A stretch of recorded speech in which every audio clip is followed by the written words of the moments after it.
Friends, मैं हूँ छाया भीमानी दीप्रिया gallery one partner.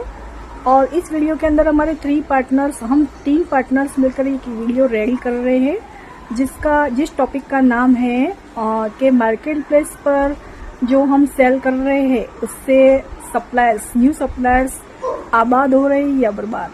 ठीक है, उससे पहले मैं इंट्रोडक्शन दे देती हूँ। मैं हूँ छाया भीमानी वन पार्टनर, सेकंड पार्टनर है दीप्ति सिंह और थर्ड पार्टनर है प्रीति हेडो। ठीक है, तीन पार्टनर मिलकर हम हमारा ब्रांड है दीप्रिया गैलरी, उसको स्टार्ट किया है। और हमारा जो करियर है मार्केट प्लेस से हमने स्टार्ट किया है। ठीक है, तो मार्केट प्लेस पर जो स्मॉल बिजनेस ओनर्स है तो जो सेल कर रहे हैं अभी इस टाइम पे, जो सेल में प्रमोशन सेल एड्स रन कर रहे हैं, ठीक है, तो उससे उनका क्या हो रहा है, वो सप्लायर कहाँ जा रहे हैं, पूरा रोड मैप इस डिस्कशन में ये वीडियो में आपको देखने मिलेगा जरूर से। और एंड तक वीडियो को जरूर देखिए। तो आपको मैं 110% में जरूरी दूंगी कि इस वीडियो से आप अवेयर होंगे। और ये है सप्लायर्स के लिए अवेयरनेस वीडियो। हेलो फ्रेंड्स, मैं प्रीति हेडाऊ और मैं दीप्रिया गैलरी जो है उसकी थर्ड पार्टनर। और हेलो छाया जी, हेलो दीप्ति जी। तो जैसे कि छाया जी ने बताया, वैसे हमारा जो टॉपिक है आज वो नए सेलर्स के लिए है जो ई कॉमर्स प्लेटफॉर्म पे सेल करते हैं। ठीक है, तो अगर उन्हें सेल कैसे करना है, प्राइस कैसे रखनी है, ये कुछ पता ही नहीं तो ग्रो कैसे कर पाएंगे। जैसे कौन सी प्रोडक्ट रखें, उसकी प्राइस क्या रखें और कैसे सेल करें, ये उन्हें जानना बहुत ज़रूरी होता है। प्रॉफिट और लॉस को वो कैसे निकालें। इनकम तो वो जनरेट कर ही रहे हैं, उन्हें इनकम मिलने से ज़्यादा अगर उसके लास्ट में अगर वो 1 मंथ या 1 ईयर्स के बाद कैसे वो इसमें से अपना प्रॉफिट निकाल सकते हैं, तो ये स्ट्रेटजी हम हमारे इस वीडियो में उन्हें बताने वाले हैं। ठीक है, हम तो बहुत साल से इसमें जुड़े हुए हैं, इसलिए हमने ये अवेयरनेस के लिए वीडियो शूट करना ज़रूरी समझा। जैसे कि न्यू सेलर्स जो है, जिन्होंने अभी अभी नया ज्वाइन किया है, जो सेल में पार्टिसिपेट करते हैं या फिर डील ऑफ डे भी यूज़ करते हैं, तो उन्हें ऑर्डर्स तो आ जाते हैं, लेकिन उसके बावजूद ई कॉमर्स कैसे कमा लेता है या उनको क्या प्रॉफिट होता है, ये भी हम उन्हें बताएंगे। ठीक है, तो जो भी इनकम उन्हें आती है वो बात प्रॉफिटेबल है या नहीं, वो हम उन्हें आज शेयर करेंगे। तो आगे तक ये वीडियो में बने रहे आप, और इससे आप बहुत कुछ सीख पाएंगे, हम लोग यही होप रखते हैं। हेलो फ्रेंड्स, मैं दीप्रिया गैलरी की एक पार्टनर मैं भी हूँ। मेरा नाम दीप्ति है। एक्चुअली हम लोग सोशल मीडिया और मार्केट प्लेसेस पे अपने प्रोडक्ट्स हैंडमेड जो है वो हम लोग सेल करते हैं। हमारा ब्रांड है दीप्रिया गैलरी के नाम का।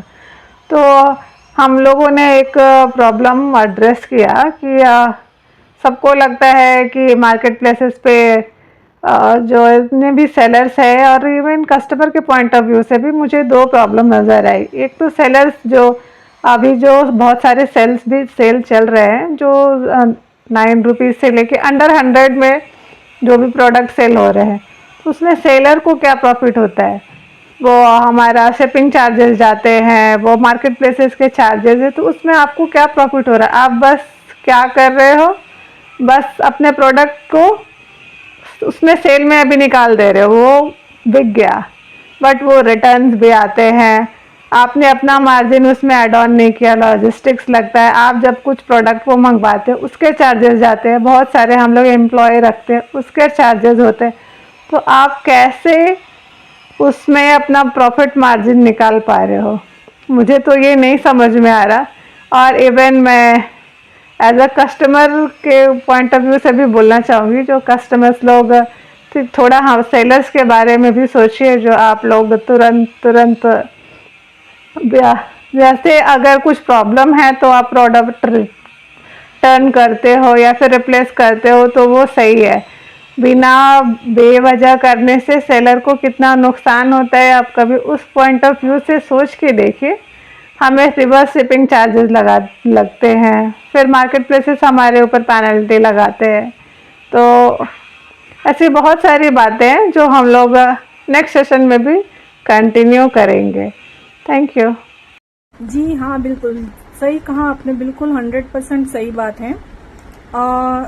मेरा 7 या 8 साल का एक्सपीरियंस है ई कॉमर्स मार्केट प्लेस पर सेलिंग का, ठीक है।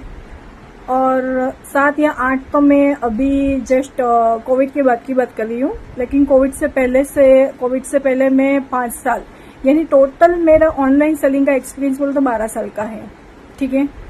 तो मैं ये बताना चाहूंगी दोस्तों कि मार्केट प्लेस पर आप अंडर 100 रुपीज के जो प्रोडक्ट है वो सेल तो कर पाओगे। 100, 200, 300 पर डे के 500 भी ऑर्डर मिल जाते हैं, लगातार मिलते हैं और भरपूर मिलते हैं। पर आप ही सोचो, अंडर 100 के जो प्रोडक्ट है नॉन रिटर्नेबल होने के बावजूद भी उसमें आप लॉस में जा रहे हो, ठीक है।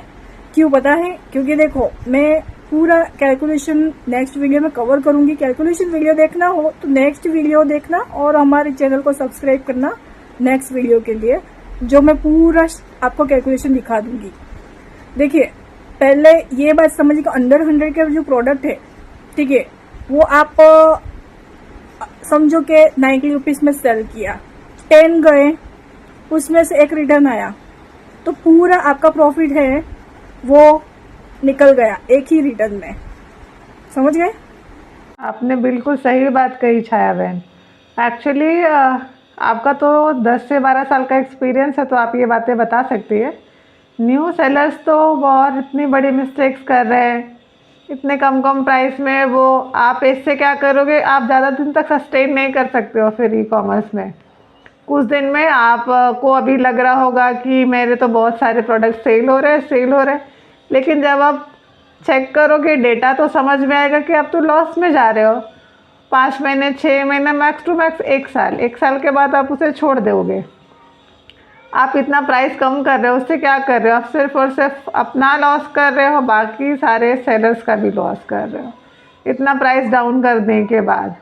आप ऐसा मत सोचो कि प्राइस कम करोगे तो आपको ज़्यादा सेल मिलेगी। प्रॉफिट भी तो देखना है।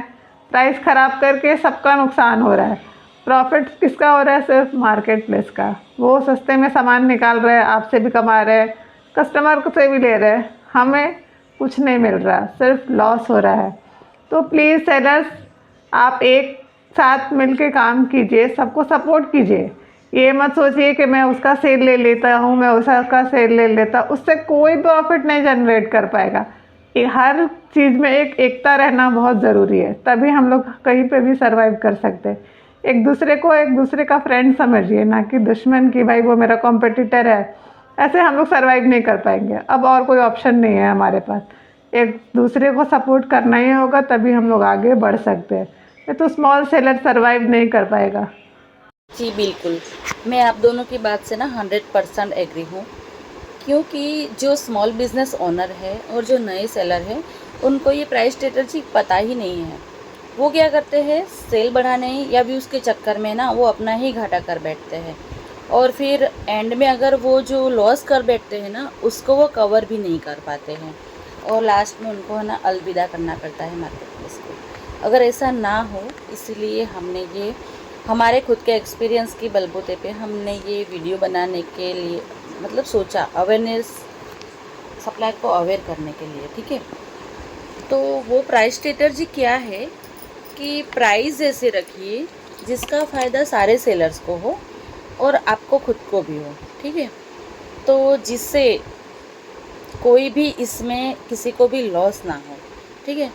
जो मार्केट प्लेस है वो जेन्युइन प्लेटफॉर्म है, और इसमें वो किसके लिए, जो कस्टमर होते हैं, जो जेन्युइन कस्टमर, जो जेन्युइन सेलर। सारे सेलर जेन्युइन नहीं होते हैं, लेकिन उन्हें स्ट्रेटजी पता नहीं होती, इसकी वजह से उनका लॉस हो जाता है, ठीक है। तो जो जेन्युइन सेलर, जो सेलर जेन्युइन नहीं है, वो क्यों नहीं है? क्योंकि उन्होंने जो प्राइस स्ट्रेटजी अपनाई है, वो प्राइस जिसकी वजह से वो अगर 100 ऑर्डर्स भी वो कवर करते हैं तो वो लॉस में ही जा रहे हैं।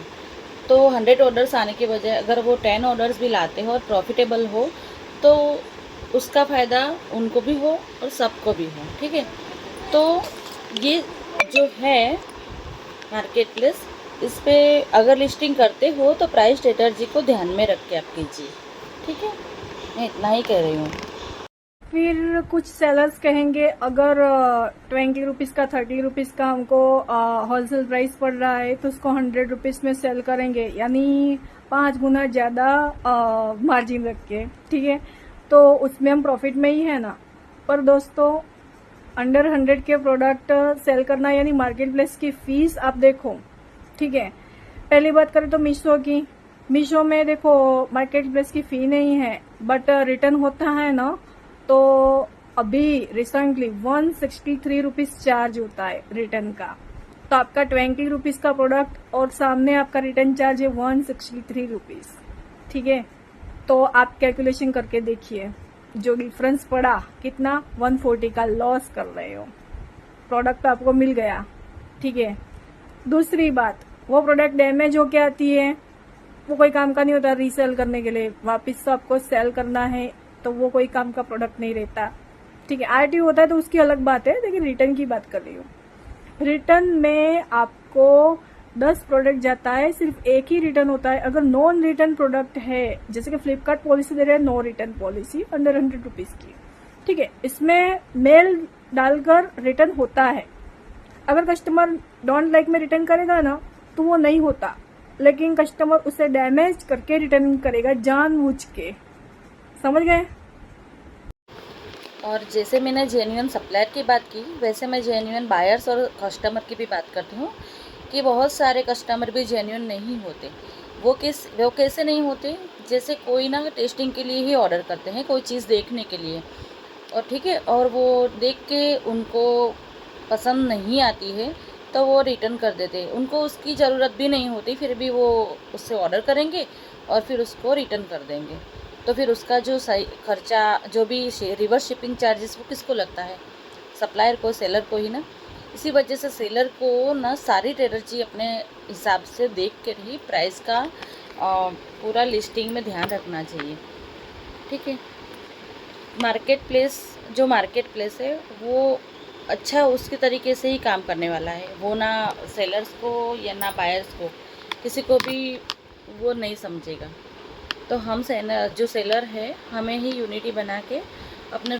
फिर कुछ सेलर्स कहेंगे अगर 20 रुपीज़ का 30 रुपीज़ का हमको होलसेल प्राइस पड़ रहा है तो उसको 100 रुपीज़ में सेल करेंगे, यानी 5 गुना ज़्यादा मार्जिन रख के, ठीक है। तो उसमें हम प्रॉफिट में ही है ना। पर दोस्तों, अंडर 100 के प्रोडक्ट सेल करना यानी मार्केट प्लेस की फीस आप देखो, ठीक है। पहली बात करें तो मीशो में देखो मार्केट प्लेस की फी नहीं है, बट रिटर्न होता है ना, तो अभी रिसेंटली 163 रुपीज़ चार्ज होता है रिटर्न का। तो आपका 20 रुपीज़ का प्रोडक्ट और सामने आपका रिटर्न चार्ज है 163 रुपीज़, ठीक है। तो आप कैलकुलेशन करके देखिए, जो डिफरेंस पड़ा कितना, 140 का लॉस कर रहे हो। प्रोडक्ट आपको मिल गया, ठीक है। दूसरी बात, वो प्रोडक्ट डैमेज होके आती है, वो कोई काम का नहीं होता रीसेल करने के लिए, वापस तो आपको सेल करना है, तो वो कोई काम का प्रोडक्ट नहीं रहता, ठीक है। आरटीओ होता है तो उसकी अलग बात है, लेकिन रिटर्न की बात कर रही हूँ। रिटर्न में आपको 10 प्रोडक्ट जाता है, सिर्फ एक ही रिटर्न होता है। अगर नॉन रिटर्न प्रोडक्ट है, जैसे कि फ्लिपकार्ट पॉलिसी दे रहे हैं no return policy under 100 rupees की, ठीक है, इसमें मेल डालकर रिटर्न होता है।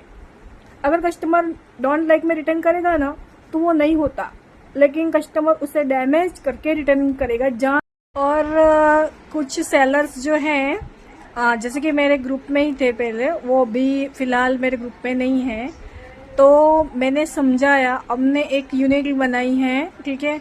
तो मैंने उनको समझाया कि आप लोग ना प्राइसिंग है ना, प्राइसिंग के मामले में ये मत सोचो कि इससे कम प्राइस ले लूँगा तो ले लूँगा या ले लूँगी तो मैं कॉम्पिटिटर हो जाऊँगा और इससे आगे निकल जाऊँगा, और वो आपका ही नुकसान आप कर रहे हो, ठीक है। अगर सेलर लोग, सप्लायर लोग एक यूनिटी नहीं हुई तो समझो ई कॉमर्स के प्लेटफॉर्म पर कोई भी सप्लायर या स्मॉल बिजनेस टिक नहीं पाएगा।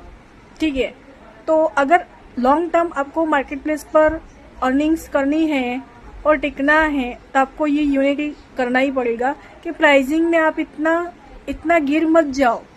ठीक है, कि कचरे के भाव में सब माल बेच दो। ठीक है, और दूसरा कि मैंने देखे जो बड़े बड़े ब्रांड्स है, ठीक है, वो भी यही स्ट्रेटेजी अपनाते हैं। अंडर 99 के प्रोडक्ट्स उनके पास तो बैकअप है, नो डाउट वो टिक भी जाएंगे और उनके जो बड़े प्रोडक्ट है वो साइड में वो कवर भी कर लेंगे। लेकिन हम स्मॉल बिजनेस ओनर है, स्मॉल बिजनेस अपनी तरह से सोचे और प्राइसिंग पर ध्यान दीजिए। और अभी तो कितने सारे मार्केट प्लेस में जो रिटर्न आता है ना, वो सप्लायर को उसका क्लेम भी नहीं मिलता है।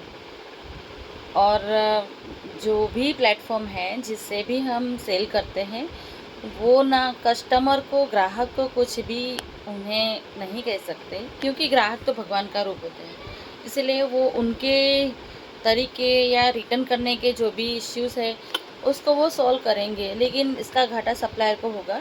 तो सप्लायर एज अ सेलर हमें ही एक यूनिट बना के, मतलब अपने लिस्टिंग प्राइसिंग पे ध्यान देके सबको मिलजुल के ही काम करना है, जिसका फ़ायदा ना सबको होगा।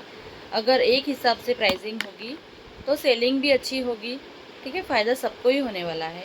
और आप जो अभी प्राइसिंग खेल रहे हो ना, तो इसमें आप ना घाटे में जाओगे ना आपको मार्केट प्लेस छोड़ना पड़ेगा। तो ये बात आप अपने तरीके से ध्यान में रखिए। ओके, आई होप आप सबको हमने जो वीडियो में डिस्कशन किया है वो सही तरह से समझ में आया हो। हाँ, अगर कुछ नए सप्लायर से, न्यू सप्लायर से तो उसको स्ट्रेटेजी समझ में नहीं आई हो, तो ये हमारी जो सीरीज़ है, हमारी डिस्कशन सीरीज़, ठीक है, तो हमारी चैनल को सब्सक्राइब करिए और देखिए, तो आपको समझ में आ जाएगा सब कुछ। ठीक है, तो हमारा फर्स्ट ट्राई था कि लोगों को अवेयर करें, सप्लायर्स को अवेयर करें, साथ साथ कस्टमर भी अवेयर हो सकते हैं। ठीक है, तो अगर पसंद आई हो वीडियो तो लाइक, शेयर एंड सब्सक्राइब। आज के लिए बाय।